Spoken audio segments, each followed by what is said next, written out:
Hi hello friends, welcome to ఏడేఎం cinema. Constable Kanakam season 2 review. ఈ వీడియోని ఒక లైక్ చేసి కొత్త వచ్చిన వాళ్ళైతే మన ఛానల్ని సబ్స్క్రైబ్ చేసుకోండి ఫ్రెండ్స్.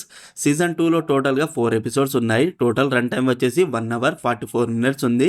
ఫ్యామిలీతో అయితే చూడవచ్చు. No adult scenes and no bad language. ఈ సిరీస్లో సినిమాటోగ్రఫీ అండ్ బ్యాక్గ్రౌండ్ మ్యూజిక్ బాగుంది. క్యారెక్టర్స్ని ఇంకా బాగా రాసుకోవాల్సింది. ఇన్వెస్టిగేషన్ కూడా అంత ఇంట్రెస్టింగ్గా అనిపించలేదు. వేరిస్ చంద్రిక అని ఇన్వెస్టిగేషన్ స్టార్ట్ అయ్యి అలా ఓకేగా అనిపించింది. సీజన్ 3 కూడా ఉంది. వర్ష బొల్లమ్మ గారి యాక్టింగ్ డీసెంట్ అనిపించింది. రైటింగ్ పరంగా జస్ట్ ఓకే, అలా అని పెద్ద ట్విస్ట్లు అయితే ఉండవు. ఇక ఎపిసోడ్ వైజ్ గా చూస్తే ఫస్ట్ ఎపిసోడ్ 23 minutes ఉంది. ఈ ఎపిసోడ్ పేరు కొండతేలు. ఓకే అనిపించింది ఈ ఎపిసోడ్. సెకండ్ ఎపిసోడ్ 26 minutes ఉంది. ఈ ఎపిసోడ్ పేరు అద్దం. సెకండ్ ఎపిసోడ్ ఇంట్రెస్టింగ్ గా ఉండవలసింది పోయి కొంచెం స్లోగా అనిపించింది. జస్ట్ ఓకే అనిపించింది ఎపిసోడ్. థర్డ్ ఎపిసోడ్ 24 minutes ఉంది. ఈ ఎపిసోడ్ పేరు సెలవు. ఇది కూడా స్లోగానే ఉంది. ఇంట్రెస్ట్ అయితే క్రియేట్ చేయలేదు. స్లోగా అలా అయిపోయింది, పర్వాలేదు. ఫోర్త్ ఎపిసోడ్ 31 minutes ఉంది. ఈ ఎపిసోడ్ పేరు శిక్ష.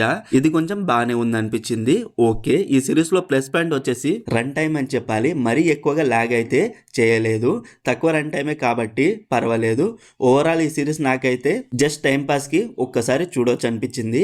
మరీ ఎక్కువగా ఎక్స్పెక్ట్ చేయకండి. మరి మీరు ఈ సీజన్ 2ని చూసుంటే మీకు ఎలా అనిపించిందో కామెంట్ చేయండి friends. Streaming on ETV win. మరిన్ని సిరీస్ అండ్ మూవీ రివ్యూల కోసం మన ఛానల్ని సబ్స్క్రైబ్ చేసి బెల్ ఐకాన్ ఆన్లో పెట్టుకోండి. Thank you.